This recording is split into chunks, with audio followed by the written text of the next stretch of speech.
Particle moves from point P to 3, जैसे एक particle आपका जो है 3D में है, जैसे एक्स एक्सिस वाई एक्सिस में लिया गया है। एक पॉइंट P है आपका यहाँ पर, जिसका वैल्यू कितना दिया हुआ है 2, 3, 5, मतलब ओरिजिन से ये पोजीशन हो गया इसका 2 पॉइंट Q जो है आपका यहाँ पर है, जिसका ओरिजिन से पोजीशन वेक्टर दिया हुआ है। Q इक्वल टू कितना है 3, 4, 5, 2, 3, 4, 5 आपका P है और Q है। तो आपको निकालना है डिस्प्लेसमेंट। डिस्प्लेसमेंट क्या होगा? Q minus P। मतलब PQ वेक्टर होगा डिस्प्लेसमेंट, मतलब Q वेक्टर माइनस आप P वेक्टर लिख सकते हैं इसको OP minus OQ minus OP। ये पोजीशन O है, ठीक है ना? इसको OQ लिखेंगे तो OQ कितना हो जाएगा? ये 3 है तो 3i कैप, 4 है तो 4j कैप, 5 है तो 5k कैप। OP लिखेंगे तो OP कितना हो जाएगा? 2i cap, 3j cap, 5k cap, ठीक है ना? तो PQ का जो वैल्यू होगा OQ कितना है 3i cap, 4j cap, 5k cap. OP कितना है 2i cap, 3j cap plus 5k cap. इससे इसको माइनस कीजिए i कैप, इससे इसको माइनस कीजिए j कैप, इससे इसको कीजिए कितना आ जाएगा 0k कैप, ठीक है ना? PQ वेक्टर डिस्प्लेसमेंट वेक्टर आ गया। आंसर क्या होगा इसका? C होगा, ठीक है। सेकेंड क्वेश्चन में कह रहा है कि A वेक्टर इक्वल टू इतना, B वेक्टर इतना एंड C वेक्टर इतना दिया हुआ है। वैल्यू ऑफ इतना इज क्या होगा ये पूछ रहा है आपसे। A vector minus 2B vector plus 3C vector. A का वैल्यू कितना दिया हुआ है 2i cap plus j cap. B का वैल्यू कितना दिया हुआ है 3j cap minus k cap. और C का वैल्यू कितना दिया हुआ है 6i cap minus 2k cap. तो इसको सॉल्व कर लीजिए तो 2i cap plus j cap minus 6j cap plus 2k cap plus 18i cap minus 6k cap, ठीक है ना? तो i से i को ऐड कीजिए, ठीक है? कितना हो गया 20i कैप और j को एक साथ कीजिए कितना हो जाएगा माइनस 5j कैप और k वालों को एक साथ कीजिए कितना होगा माइनस 4k कैप। ऐसा है आंसर?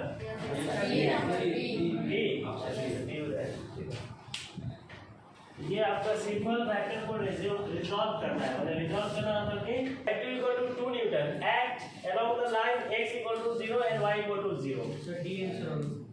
D है ना, x और y। बोला कि फोर्स 1 जो है आपका 1 न्यूटन एंड 2 न्यूटन जो है force act along the line x equal to 0। देखिए ये आपका है x इक्वल टू 0 और ये है y इक्वल टू 0। समझ रहे हैं बात? जो x एक्सिस पे y 0 होगा और y एक्सिस पे x क्या होगा 0 होगा, ठीक है ना?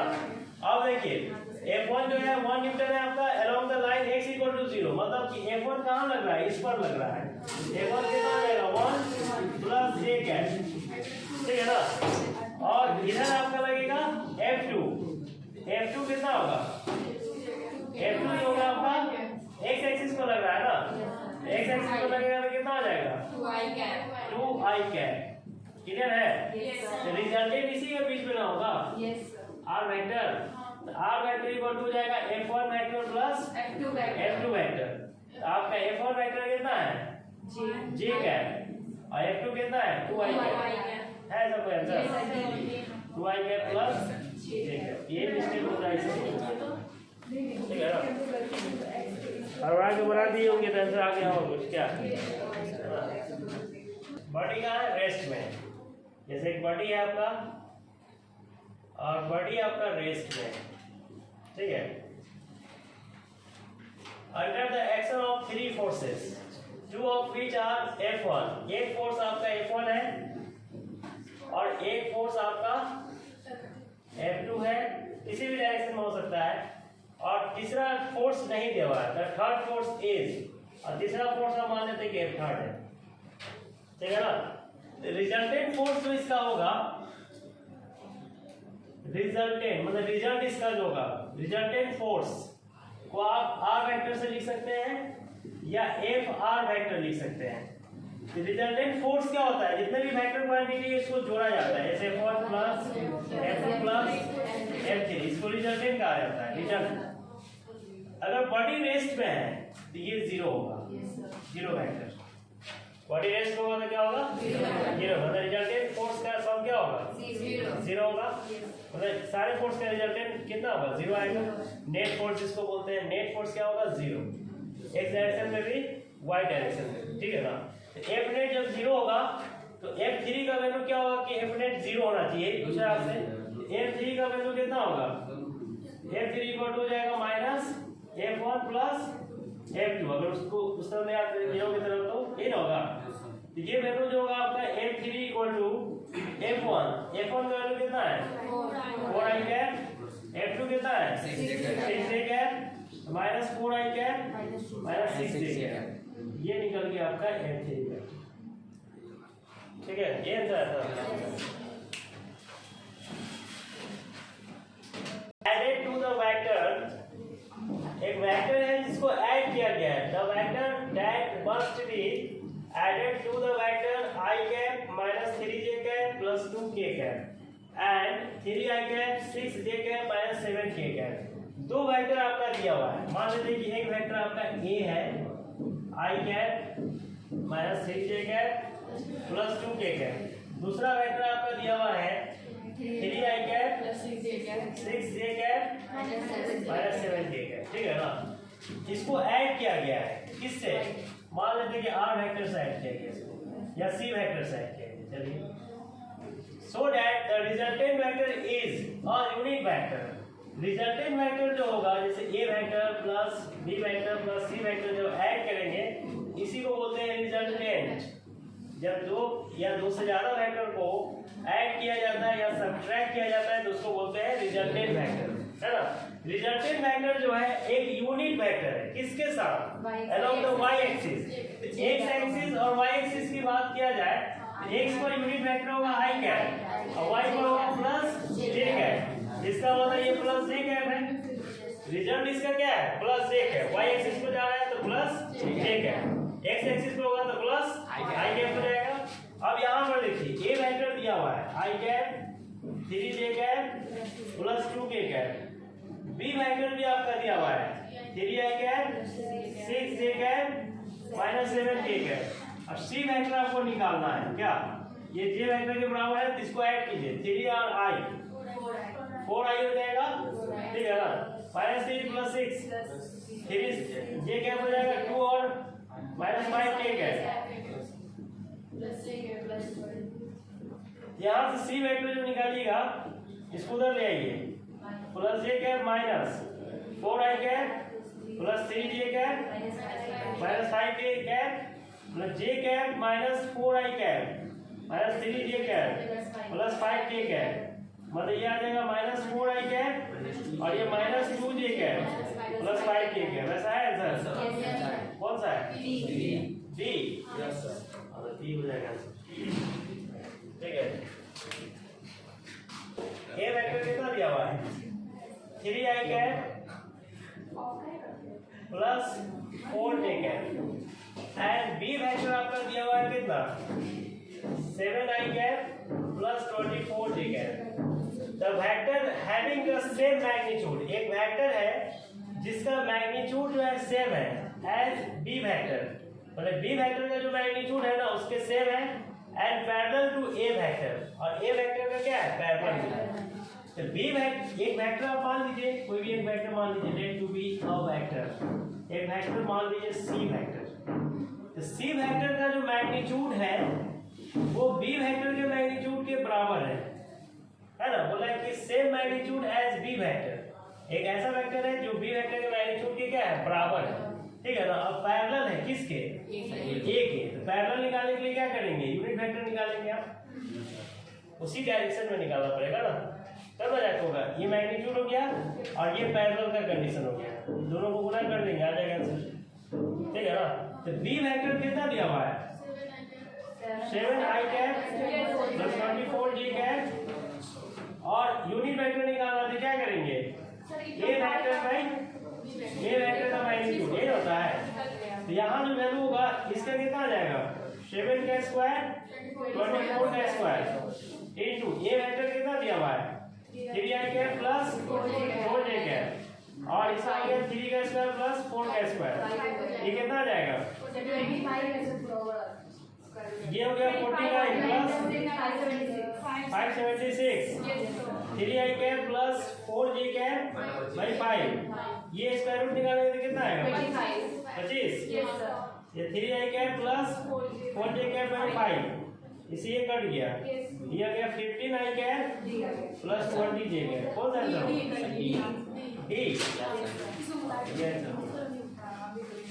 ठीक है ना बहुत सिंपल क्वेश्चन है क्या बस सोचना है एक ऐसा वेक्टर है जो इसके मैग्नीट्यूड के बराबर है बी वेक्टर के मैग्नीट्यूड के बराबर तो मैग्नीट्यूड हम ले लिए और ए वेक्टर से पैरेलल है पैरेलल का मतलब उसी डायरेक्शन में है तो उसका यूनिट वेक्टर निकाल देंगे यूनिट वेक्टर का काम होता है डायरेक्शन बताना है ना तो डायरेक्शन निकालने के लिए उस वेक्टर का यूनिट वेक्टर निकाल दिए उससे मल्टीप्लाई कर देंगे तो सेम डायरेक्शन हो जाएगा ठीक है आ रहा समझ में अब यहाँ सेकेंड क्वेश्चन देखिएगा सेकेंड में कहना है कि the position vector of particle is determined by the expression एक पार्टिकल का जो पोजीशन दिया हुआ है वो 3t स्क्वायर आई कैप 4t स्क्वायर जे कैप प्लस 7k कैप है the distance ट्रेवर्स in first 10 second is 10 second में डिस्टेंस क्या ट्रेवर्स करेगा ये आपको बताना है तो 10 सेकेंड में डिस्टेंस निकालने के लिए पहले तो आपको टाइम 0 पर डिस्टेंस निकालेंगे और फिर 10 सेकेंड में उसके बीच का डिस्टेंस निकालना पड़ेगा तो t = 0 पर डिस्टेंस कितना कवर करेगा r इनिशियल ये आप रखिएगा 0 तो कितना आ जाएगा 3 × 0 का स्क्वायर i कैप 4 × 0 का square j cap plus 7k cap मतलब ये 7k कैप आ जाएगा r इनिशियल 10 सेकेंड पर निकालेंगे तो कितना आएगा r फाइनल इसमें रख दीजिए 3 × 10 का स्क्वायर i कैप 4 × 10 का square j cap 7k cap मतलब ये हो जाएगा 300 i कैप ये हो जाएगा आपका 400 j cap plus 7k cap तो आपको डिस्टेंस निकालना है शॉर्टेस्ट डिस्टेंस तो r फाइनल माइनस क्या होगा r इनिशियल तो r फाइनल कितना है 3i cap plus 4j cap plus 7k cap minus r initial कितना है 7k कैप इसको सॉल्व कीजिएगा तो कितना आ जाएगा 300 i कैप 400 j कैप ये निकल गया डेल्टा r वेक्टर ठीक है ना इसका मैग्नीट्यूड चाहिए स्क्वायर रूट कर दीजिए स्क्वायर रूट कीजिएगा तो कितना आ जाएगा कितना आएगा 300 का स्क्वायर प्लस 400 का स्क्वायर कितना आ जाएगा 50 आ जाएगा 50 मीटर 500 मीटर 500 मीटर है सर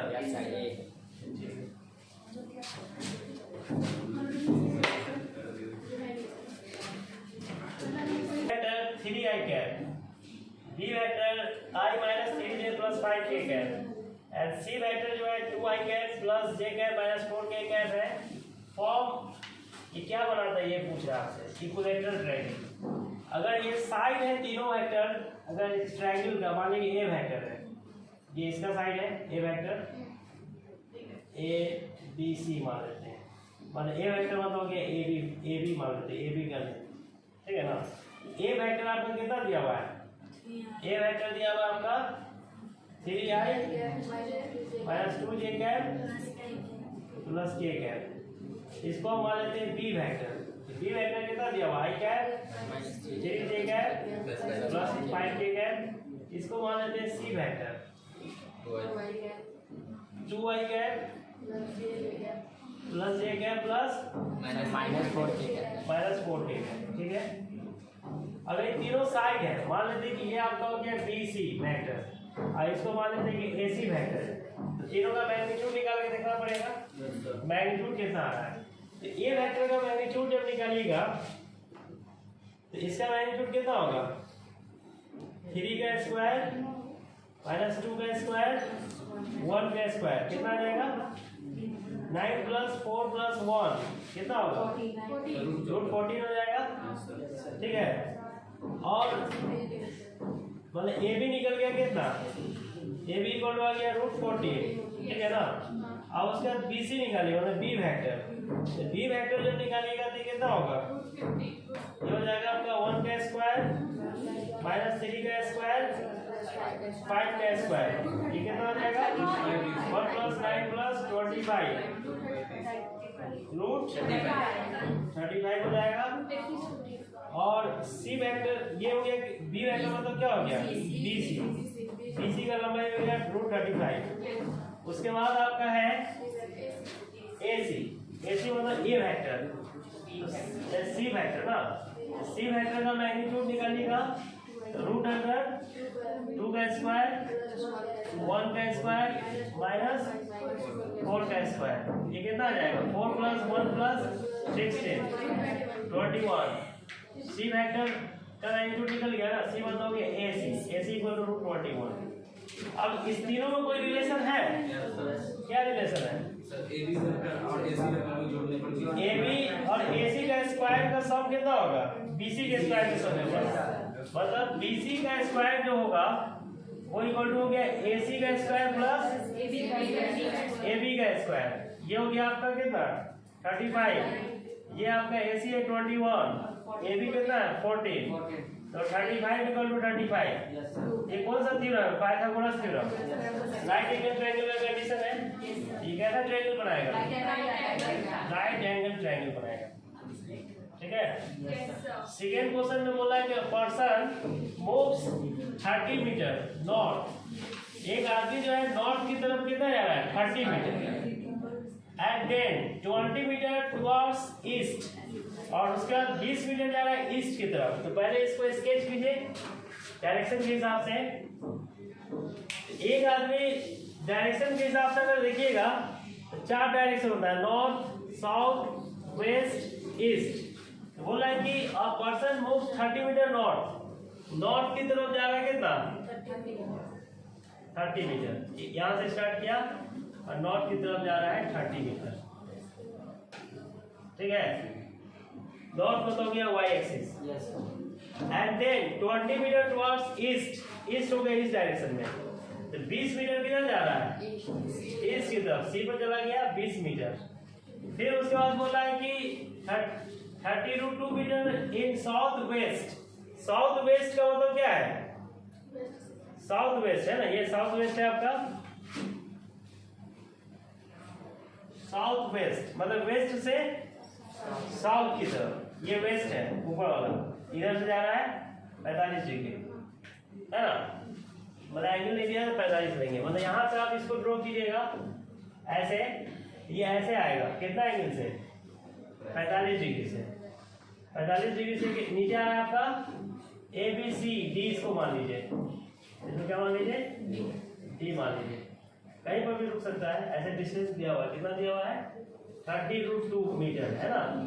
यहाँ पर आ गया A से चला B से C से D, तो आपको निकालना क्या है डिस्प्लेसमेंट वेक्टर, क्या निकालना है the displacement of the person, displacement AD होगा ना, ये शॉर्टेज डिस्टेंस को क्या बोलते हैं डिस्प्लेसमेंट। डिस्प्लेसमेंट निकालने का फॉर्मूला क्या है, इनिशियल और फाइनल के बीच का डिफरेंस होगा AB vector plus BC vector plus CD vector, मतलब जितना भी वेक्टर आया है सबको जोड़ देंगे डिस्प्लेसमेंट निकल गया, सिंपल एडिशन रिजल्टेंट वेक्टर का। क्या तो आपका AB पता है, AB कितना दिया हुआ है, AB 30 ऊपर की तरफ जा रहा है तो 30 J कैप हो जाएगा, और BC 20 X की तरफ जा रहा है J कैप हो जाएगा, और इसको तोड़ दीजिए, ये हाई कैप है ठीक है ना, और इसको आप तोड़िए CD को X एक्सिस और Y एक्सिस को तोड़िएगा तो कितना आ जाएगा, CD वेक्टर हो जाएगा आपका 30 root 2 cos 45, X axis negative की तरफ है ना, तो नेगेटिव है तो माइनस आई कैप, और Y एक्सिस भी नेगेटिव है नीचे की तरफ है ना, तो ये कितना आ जाएगा 30 root 2 sin 45 minus J cap, मतलब ये वैल्यू कितना आ जाएगा, इससे ये कट जाएगा, रूट से sin 45 कट जाएगा, तो कितना आ गया आपका माइनस 30 आई कैप माइनस 30 J कैप, तो 30 आई कैप से 30 आई कैप है ना, तो 30 आई कैप और 20 आई कैप कितना हो जाएगा माइनस 10 आई कैप हो जाएगा, 30 J cap minus 30 J cap कितना होगा 0 हो जाएगा, क्या सही है सर। ठीक है ना। AD इक्वल टू कितना हो गया -10 आई कैप, डिस्प्लेसमेंट का मैग्नीट्यूड कितना होगा 10 मीटर, अलोंग वेस्ट। ठीक है ना। कितना होगा आपका 10 मीटर अलोंग वेस्ट। किस तरफ जा रहा है वेस्ट की तरफ, ठीक है इस तरफ मूव कर रहा है आपका। ऐसे आई है ना, आई है माइनस आई है, किधर होगा वेस्ट की तरफ, ठीक है ना। माइनस आई का मतलब क्या हो गया वेस्ट की तरफ, ठीक है। ये आंसर होगा आपका।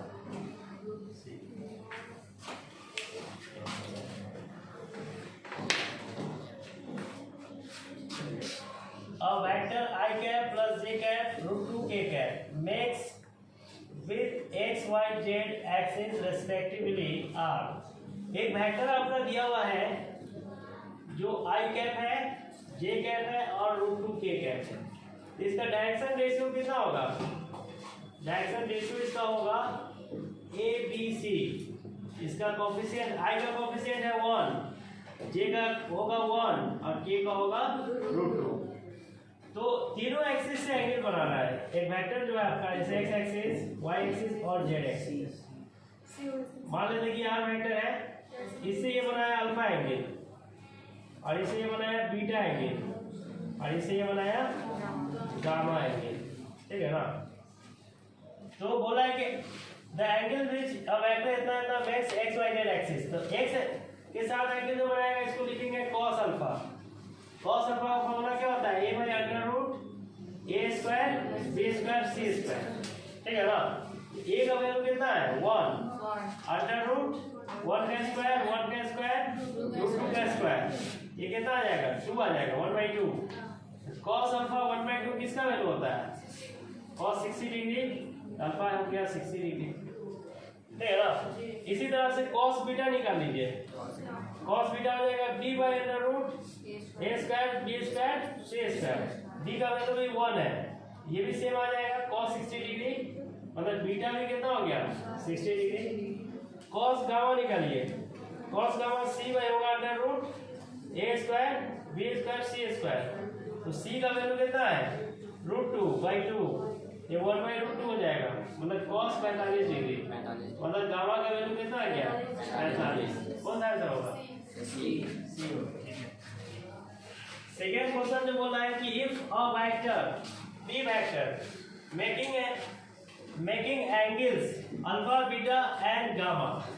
एक वेक्टर जो है p vector making angles alpha beta gamma respectively with the x y z axis respectively. Alpha beta gamma angle बनाना है, सेम यही फिगर होगा आपका, ठीक है ना। तो बोला है कि रिलेशन क्या होगा sine square alpha sine square beta sine square gamma में। तो cos square alpha plus cos square beta और cos स्क्वायर गामा, ये डायरेक्शन कोसाइन का स्क्वायर है। जब वैल्यू कितना होता है 1 होता है, सॉल्व करने को जब इसको स्क्वायर रूट निकालिएगा दोनों तरफ स्क्वायर कीजिएगा दोनों तरफ तो 1 आ जाएगा। cos alpha cos beta cos gamma रख के देखिए कितना आ जाएगा 1 आ गया, ठीक है ना। अब cos स्क्वायर अल्फा क्या होगा 1 minus sin square alpha, cos square beta क्या होगा 1 minus sin square beta 1 minus sin square gamma equal to 1। अब इसमें से हम 3 ले लेते हैं, sin square alpha sin square beta sin square gamma equal to 1 है। इसको उधर ले आइए, इसको इधर लाइएगा, sin square alpha sin square beta sin square gamma कितना हो गया 3 - 1 2, ऐसा क्या हो गया सी हो जाएगा,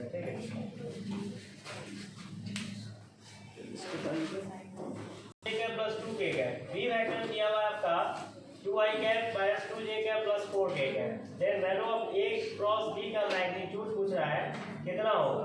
a क्रॉस b पहले आपको निकालना होगा। ये वेक्टर आपका दिया हुआ है 3i cap j cap 2k cap. अब b वेक्टर आपका दिया हुआ है 2i cap minus 2j cap plus 4k cap. a cross b निकालने के लिए हम क्या करते हैं डिटरमिनेंट मेथड लगाते हैं। ये i j और k को एक साथ कर लीजिए, इसका कोएफिशिएंट को लिखिए 3 1 2, इसके कोएफिशिएंट को लिखिए 2 - 2 4, है ना। अब इसको सॉल्व करिए प्लस माइनस प्लस, ये जो वैल्यू होगा आपका प्लस i कैप लीजिएगा तो रो और कॉलम हटा दीजिए 1 - 2 2 4, ठीक है ना। माइनस जे कैप है, रो कॉलम को हटा दीजिए, कितना आएगा 3 2 2 4 हो जाएगा, प्लस के कैप रो कॉलम को हटा दीजिए 3 2 1 माइनस 2, ठीक है ना। अब इसको सॉल्व कीजिए, इससे इसको मल्टीप्लाई कीजिए, 1 इंटू 4 4 हो जाएगा, इससे इसको कीजिएगा -4 प्लस 4 हो जाएगा, जे कैप 12 माइनस 4 के कैप -6 माइनस 2, मतलब ये आपका आ गया 8 आई कैप, ये हो जाएगा आपका 8 जे कैप माइनस 8 के कैप, ये निकल गया आपका A क्रॉस B निकल गया। अब इसका मैग्नीट्यूड पूछ रहा है आपसे, तो मैग्नीट्यूड कितना होगा, स्क्वायर रूट कर दीजिए, 8√3 आ रहा है, यस सर, ठीक है 8√3 होगा। सेकेंड क्वेश्चन में कह रहा है कि which of the following is unit vector perpendicular to A cross B, जैसे A वेक्टर है ना आपका और ये B वेक्टर है, तो इसका क्रॉस मल्टीप्लिकेशन जब हम करेंगे तो यूनिट वेक्टर क्या होगा, अपवर्ड डायरेक्शन में आएगा, A क्रॉस B क्या होगा इसका, ये होगा A का मैग्नीट्यूड B का magnitude sin theta n cap, n cap ही तो यूनिट वेक्टर होता है, A cross B by AB sin theta, है ना, कौन सा आंसर होगा, C हो जाएगा इसका, ठीक है। यूनिट वेक्टर निकालना B equal to C vector है, then which of the following statement is wrong, कौन सा स्टेटमेंट गलत है ये आपसे पूछ रहा है, ठीक है ना।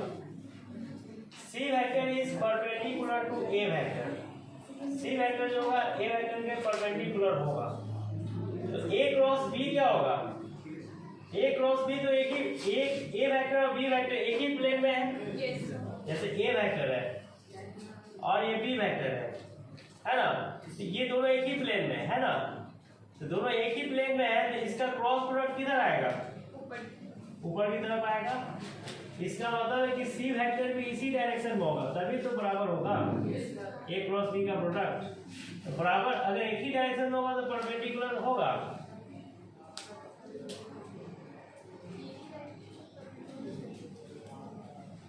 C वेक्टर इज क्या, A cross B C vector, then which of the following statement is wrong, कौन सा स्टेटमेंट गलत है ये पूछ रहा है आपसे। A क्रॉस B जो है आपका C वेक्टर के बराबर है, तो एक C वेक्टर जो होगा एक B वेक्टर के परपेंडिकुलर होगा, ये पूछ रहा है ना, मतलब ये C है, तो C वेक्टर आपका, चलिए C को आप ले लीजिए, मान लेते हैं कि C वेक्टर को अलग से ले लीजिए आप, C वेक्टर AB है, दोनों एक ही प्लेन में होगा C वेक्टर, तो C वेक्टर जब एक ही प्लेन में होगा और A क्रॉस B का जो रिजल्ट होगा किधर आएगा, वो A क्रॉस B तो परपेंडिकुलर आएगा, A क्रॉस B किधर आएगा आपका परपेंडिकुलर, और C आपका इसी के प्लेन में है, C किसके साथ है, इसके साथ है, C वेक्टर है, और A क्रॉस B किधर होगा परपेंडिकुलर होगा, तो इसका मतलब कि C वेक्टर और A क्रॉस B के बीच में एंगल कितना बनेगा, 90 डिग्री बनेगा, ये 90 जैसे C A क्रॉस B का एंगल कितना होगा 90 डिग्री, परपेंडिकुलर में क्या होता है ऐसे दिखाते हैं, राइट हैंड थंब से ऊपर की तरफ होगा, C वेक्टर जो होगा A क्रॉस B से कितना एंगल बनाएगा 90 डिग्री, तो A से भी बनाएगा और B से भी बनाएगा आपका 90 डिग्री, तो ये स्टेटमेंट आपका क्या है, सही है। C vector perpendicular to A vector हो सकता है, C वेक्टर B के भी परपेंडिकुलर हो सकता है, ठीक है ना, और C vector perpendicular to A vector plus B vector भी हो सकता है, तो रॉन्ग स्टेटमेंट पूछा है कौन सा होगा, C vector perpendicular to A cross B नहीं होगा, क्या, क्योंकि पैरेलल नहीं है, परपेंडिकुलर है, तो परपेंडिकुलर है तो आपका A क्रॉस B का रिजल्ट किधर आएगा, C के साथ ही ना आ जाएगा, तो पैरेलल होगा तब आप पैरेलल दिखा सकते हो, परपेंडिकुलर दिखा रहा है, इसका मतलब है कि D क्या होगा, रॉन्ग स्टेटमेंट है, मतलब गलत आंसर है, ठीक है ना, गलत ही निकालना, सही नहीं निकालना, ठीक है।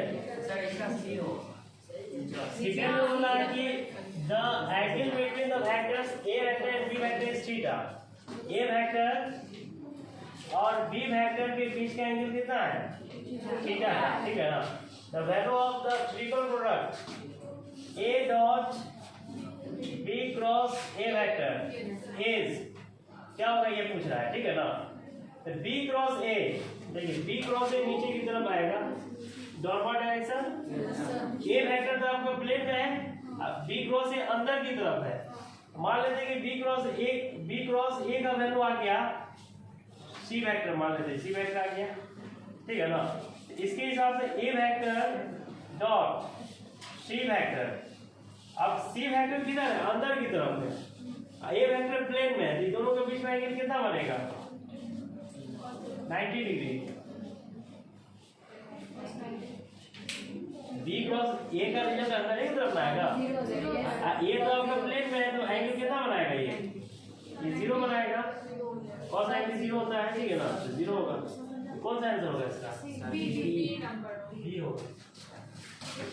एंगल पर बेस्ड ये क्वेश्चन, एंगल पर बेस्ड है ना, वेक्टर में एंगल यूज किया जाता है, ठीक है।